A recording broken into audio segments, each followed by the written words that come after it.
All right, guys. So we are going to run through quickly the notes here today that you need for your last section before the test.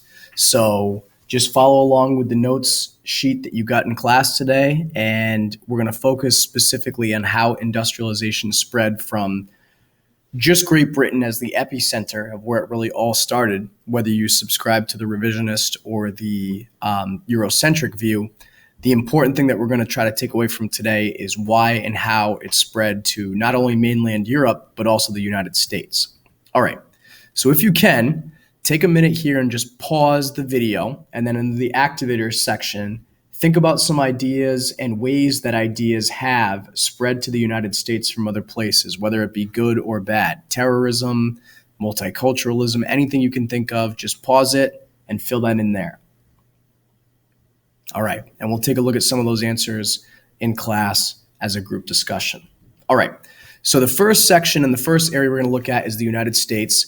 And it's somewhat ironic that the United States, having broken away from Great Britain, would actually have some of the same physical and metaphysical advantages that allowed Great Britain to have the Industrial Revolution take root there.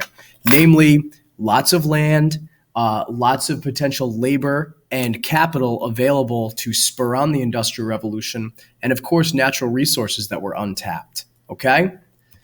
So the ironic thing, to continue that trend, that actually brought United States industrialism into what we would call its own Industrial Revolution was when the British blockaded the United States during the War of 1812. A blockade is where you encircle an area and basically try to starve them out. So they forced the United States to actually become more reliant on their own industry.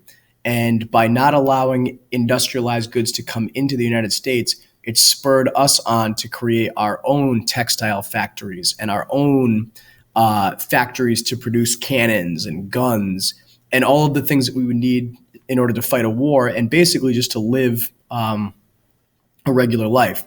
So again, to use that term ironic, the British were hoping to actually subvert us and hurt our economy, but it actually strengthened us by encouraging us to become more autonomous and independent.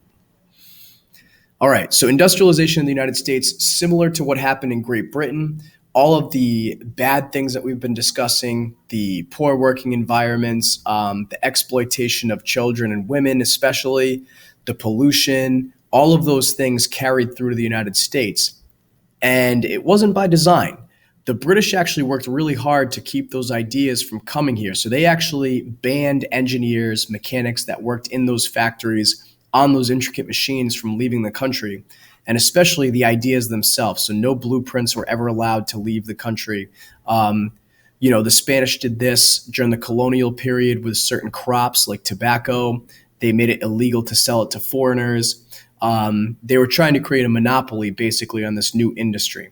But because a couple people basically cheated the system, like Sam Slater came to the United States, built a factory in Pawtucket basically from memory, we were able to get access to those factories for ourselves.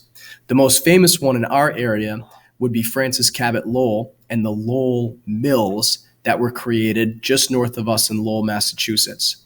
So here, women especially were relied on to work in these factories, very long days like the children we looked at in Great Britain. They had the opportunity to basically earn more money than would be expected in other trades or other opportunities that would be available to them. For women, it wouldn't really be trades. It would basically, the alternative would be to become a servant. So it was a mutually beneficial opportunity in many cases. So here's just a woodcut showing what you would expect to see in Lowell, Massachusetts. Oftentimes, the factories themselves were built very close. And if you guys go to Lowell, you can see the remnants of that along the river. You could see families cropping up in and around the area. Sometimes there was dormitories for women and girls who came from surrounding communities. They would live there, sometimes for a short time to work in the factories. And again, it was an economic opportunity for them and also for the factory owners. All right. But it wasn't until later, especially during the Civil War, when the United States really took off industrially. And you'll see this happen a lot with full-scale wars like World War I and World War II actually provided economic boons to the United States when it really encouraged people to come up with novel ways to kill people, for lack of a better explanation. So the United States, from the War of 1812, was encouraged to industrialize, and then during the U.S. Civil War 50 years later, really came into its own in terms of becoming an industrial superpower. And then in the 20th century, World War I and World War II would make us a global juggernaut in terms of industry. All right, so we've been practicing something over the past couple of weeks in the stock market where you guys have theoretically invested money in corporations. This is a throwback to the early days of capitalism, modern capitalism, where you could buy individual stocks or shares of companies and you would get ownership. When you did that, you would split the profits with anybody else who was invested in the company, but you could also split the risk. So it encouraged people like John Rockefeller and Andrew Carnegie to take more audacious risks than the argument could be made than if they were investing their own money in these business opportunities. So corporations kind of had a two-way street. It encouraged more bold investment opportunities, but it also helped spread the profit around, one could argue. All right, so continental Europe, we talked about Great Britain really being the hub of the Industrial Revolution, at least partially, regardless of the school of thought you subscribe to, at least partially because they weren't really impacted by the Napoleonic Wars of the early 1800s. The rest of mainland Europe really was. So after the Industrial Revolution was able to spread across in the English Channel, the rest of the continent had to kind of keep up in terms of competition and just maintaining an economic sense of equilibrium across the continent. So we're going to start with Belgium, which is across the English Channel here. If we were to pinpoint one place where the Industrial Revolution was able to take hold first, we're going to start there. So just like in the United States, a British mill worker smuggled industrial secrets and technology into Belgium and basically put some of the first factories there. You'll also notice Belgium has a fairly large and fairly spread out river network, just like Great Britain, which allowed for transportation of goods and natural energy, so on and so forth. But it was Germany that really harped on industrialization. They imported their engineers from Great Britain. They sent German children actually to England to be educated. This is something that we as a country, the United States, is dealing with now. We get a lot of young people coming from India and sometimes from China and studying at our best universities and then returning home with a lot of the education that they received here and bringing that to spur on you could argue the Industrial Revolution that they're having there. Sometimes they call that a brain drain. But for burgeoning economies like the Germans back then and the Indians and the Chinese now, it's a brilliant technique to really get the best of both worlds.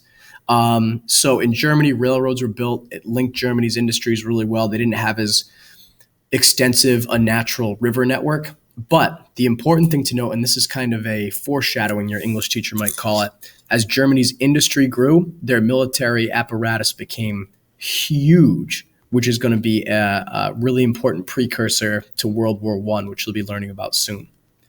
All right, so the impact of industrialization, one could argue that it widened the gap between the rich and the poor, while at the same time also creating a middle class. Industrialization in non-industrialized countries actually created a really strong connection here. And the next thing we're going to learn about is something called imperialism, when countries that were going through industrialization had to basically branch out and grasp natural resources from specifically Africa and Asia, countries that weren't going through the Industrial Revolution, you could argue were being exploited by the countries that were. So we're going to look at a couple different ways to interpret that over the next 2 weeks. All right, so that's the word imperialism that I was just talking about, and this is a pretty famous political cartoon that harps on that idea that England becomes this multi-handed monster that reaches out and grabs into places like Egypt and India and Canada and Jamaica and all these places that would have raw natural resources that they would need access to. All right. So the last point that we want to make here is that it did transform society. It changed the way that people had access to luxury goods, food, so on and so forth. It ultimately changed every facet of human life, for better or for worse. depending on how you look at it and read the book.